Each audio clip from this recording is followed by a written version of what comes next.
قل أعوذ برب الناس হে নবী, তুমি বলো, আমি আশ্রয় চাই মানুষের মালিকের কাছে, ملك الناس আমি আশ্রয় চাই মানুষের আসল বাদশাহর কাছে, إله الناس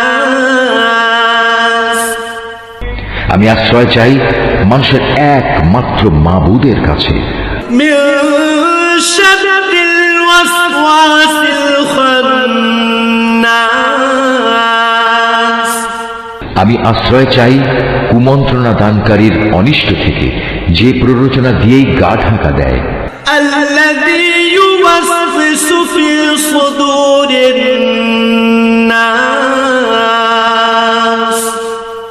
যে মানুষের অন্তর